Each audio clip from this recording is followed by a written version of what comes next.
All right. And it's a very good morning to the Gelding, a midweek Caulfield race meeting. And you and I used to salivate over this meeting because there used to be group racing, listed races, but seems to have dropped back in standard for some reason. Good morning, Professor. Good morning, listeners. A special edition of That's Racing today. Professor, this is a Wednesday we used to go to. Part of the 3-day carnival of Caulfield. They'd have Caulfield Guineas on the Saturday, 1,000 Guineas on the Wednesday, a Group 1 race for 3-year-old fillies, followed building up to the Caulfield Cup on the next Saturday. But let's say for some unknown reason, what can I say? The Melbourne Racing Club Committee, Professor, they've decided to, this Wednesday used to be the Group 1 1,000 Guineas for 3-year-old fillies, the Group 2 Coongy Cup, which was the last chance for someone to get a run in the Caulfield Cup. There was a Group 2 for the Catanar Jewelers, a sprint race. And then another meeting. Here we've got 8 races. We've got the Coongy Cup, of course, which is still on. And, of course, you can still get into the Caulfield Cup with it. But that's on as race 2, Professor. And it's downgraded to a Group 3 Gelding. And a Group 3, yes. And may have always been a Group 3. I might have made a mistake there, Professor. And then you have at race 3, a listed race for 2-year-olds, of course, with no form. They're all having their first start for 2-year-olds early in the season. And then the back of the program, you have benchmark 84, 78s and 70s, Professor. I don't know. They've put the rail out 12 metres. You know, it goes from the true position to out 12. So they have limited fields. Then I presume they're going to put it back to the true position on Saturday. So this just sounds like some very intelligent person in the committee just thought, well, let's ruin the Wednesday of our Cup Carnival, which is supposed to be their time in the sun, Professor. It is, Gelding. It is an 8-race program. The first is at a very late 1:30 p.m. Probably they thought you and I might be dining and then need to get to the track, Gelding. Probably thought that, Professor, but not to be. But yes, again, the typical late finish, 4:45. What's wrong with starting the races at 12:30 and finishing at 4:45, Professor? Well, that would seem to be appropriate, Gelding, but obviously we must be off the mark somewhere. Yeah. Do they think if they start at that time, people will work half a day and go to the races? Not today. Yeah, Professor. I wonder what they're thinking. All I can say is it's everything about this just smokes of the Melbourne Racing Club, and having you and I being on the track and seeing them in action, the priority of the committee seems to be what red they're having with their free lunch, isn't it? Oh, Gelding, that's a very cynical view, but could well be correct. Well, we did see it in action, Professor. We did see it in action, Gelding. The track is rated a good 4. As you said, the rail's out 12 metres, and the feature race is the Group 3 Coongy Cup, which, as you say, Gelding, is the last chance for a horse to enter in the Caulfield Cup if they so desire. So, yes. With all of that, Gelding, what are your 2 best bets for today's races? Well, Professor, having a look at out the window in the weather, beautiful day, Caulfield South at the moment, so will be superb. A little bit of wind around, not a lot. Looked at the Weather Bureau last night. They were predicting there may be some northerly winds coming up, Professor, and if they hit round that 15, 20k mark, that means horses down the railway track side normally look for cover because that's a headwind for them around there. So that's just something for the the listeners to be looking forward to. If the wind gets up in the day, look for horses that take cover and not caught out wide or leading. But if it stays like today, Professor, at the moment, it should be lovely.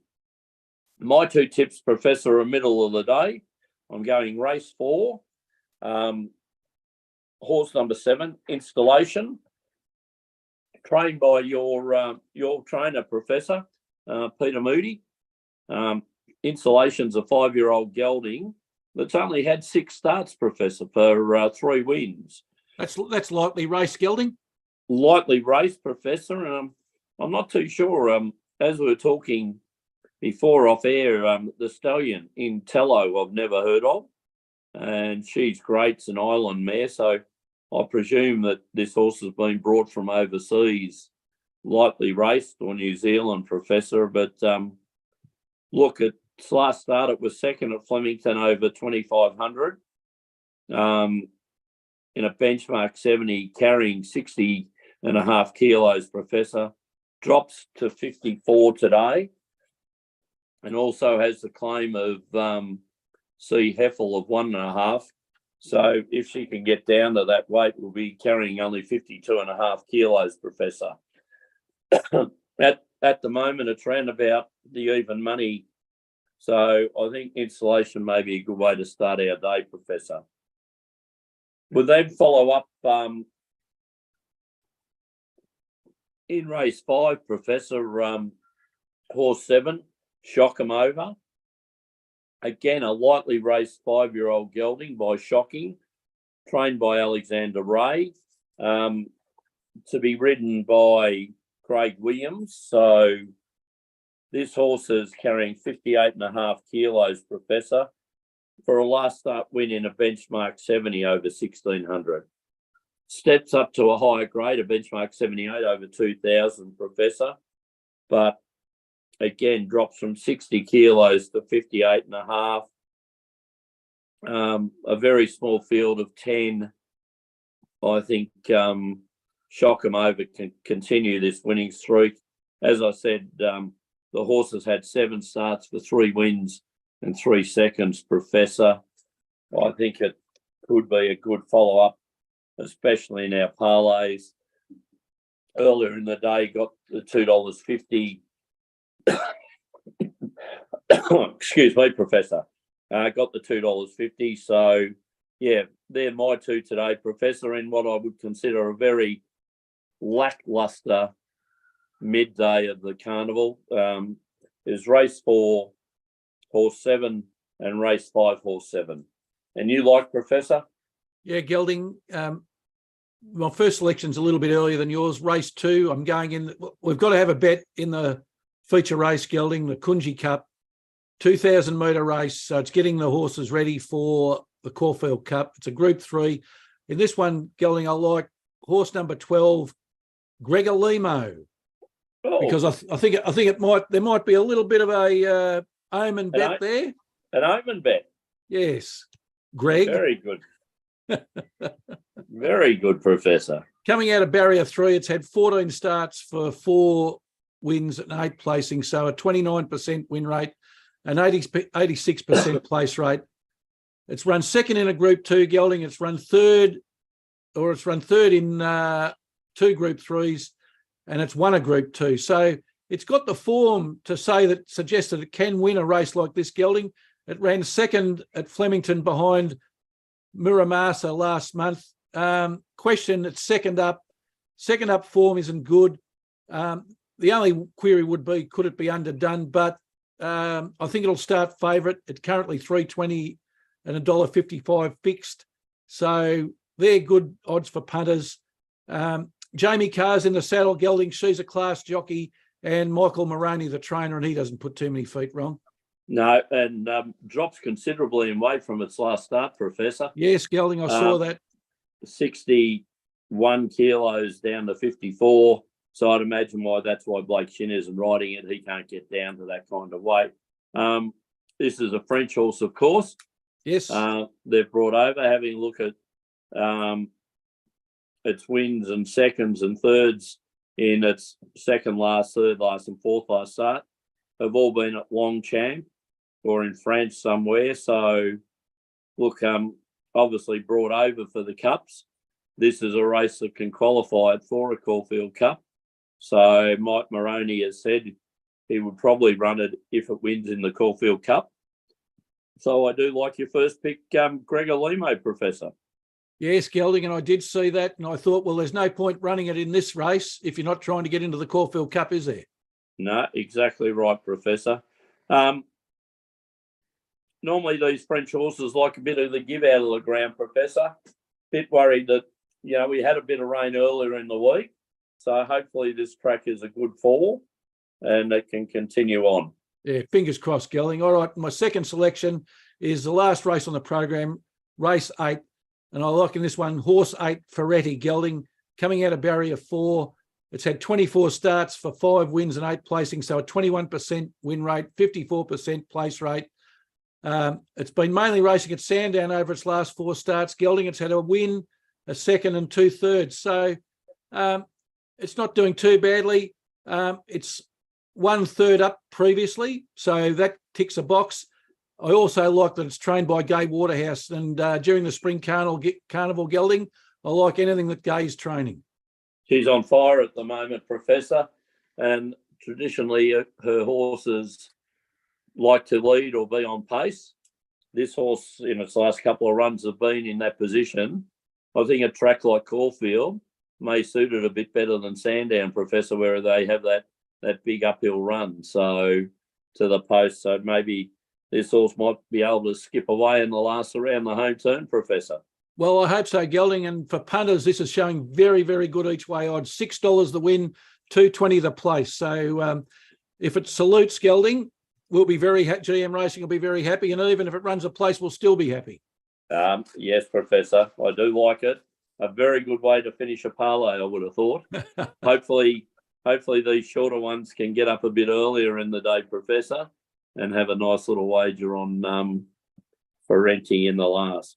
A very open race, though, Professor. It is, Gelding. So my 2 selections, race 2, horse 12, Gregor Limo, race 8, horse 8, Ferretti. And now let's turn to the Professor's parlay, which did have some success on Saturday, Gelding. Mr. Brightside ran second. But Gelding, I have Black Book the winner. That is a very, very good horse. Fangirl. It showed a clean pair of heels to the rest of the field. This time of year, Chris Waller, once they've had 1 or 2 runs in, Professor, a sweet spot, and I might even tip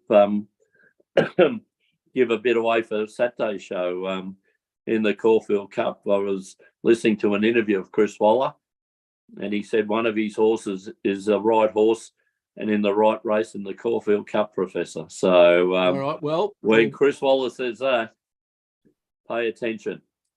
Well, I must admit, when Fangirl was running to the line on Saturday, it did bring back memories of a call that was went down historically, Gelding, from Bill Collins when he screamed out, "It has won like a very good horse." Yes, a very good race caller, Bill Collins. He was. All right, so Miami Dolphins beat their opponents by 20, and the Buffalo Bills gave us a couple of heart flutters yesterday or on Monday. Very short nails watching the Bills versus the Giants. Yeah. Anyway, but Gelding, it paid $6.10, so that was at least a return for the Professor's parlay. Now today, the agreed bet of the day is race 2, horse 12, Gregor Limo. And let's parlay that into the Kansas City Chiefs to beat the LA Chargers. Kansas City first in the AFC. They've won 5 from 6. They've got a plus 59 points differential. Gelding, they're playing at home. The LA Clippers, fairly disappointing yesterday against Dallas. I thought they had Dallas in their sights, but let Dallas slip out. Yeah, the Chargers. Yeah. Sorry, the Chargers, not the Clippers. Yeah, the LA Clippers, Chargers. yeah. I would have thought the Dallas Cowboys would have beat the Clippers quite easily on the footy field. Well, Gelding, the thing is, the Clippers would have been taller. Yes, probably. The LA Chargers. My apologies, Gelding. You're right. No. I do like Kansas City. They've been our team the last couple of years, haven't they, Professor? They have, Gelding, and the Chargers have got a day less to prepare. So, that's always taken into account. And let's parlay that into the Seattle Seahawks to beat the Arizona Cardinals. Seattle, 6th in the NFC at the moment. They've won 3 out of 5. They've got a plus 16 points differential. Their points against is very good, though, Gelding. They've only had 108 scored against them, so they're only having 21 scored against them a game. Arizona are 15th, very disappointing season so far. Only won 1 from 6 games. Their points against is 162. They're allowing 27 points per game, Gelding. So it would seem, with Seattle playing at home, I've gone for the home team.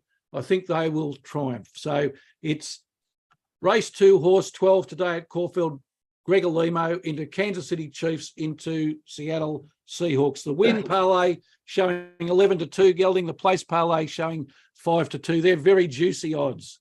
Oh, very nice odds, Professor. But as we say, we look to get returns on with when we go. Sometimes they can be a bit short. The horse leg is always the hardest, but just to let the punters know, we're looking to get you a return on this bet in the parlay, and the Professor returns up. I'm just hazarding a guess, must be up around 75 to 80%. It's close to 75%, Gelding. Yeah, it's fantastic strike rate you've got, Professor. So tremendous. All right, Gelding. Well, that's all from us, and we'll be back with That's Racing at the usual time on Saturday of 10 a.m. And until then, it's good luck. And good punting.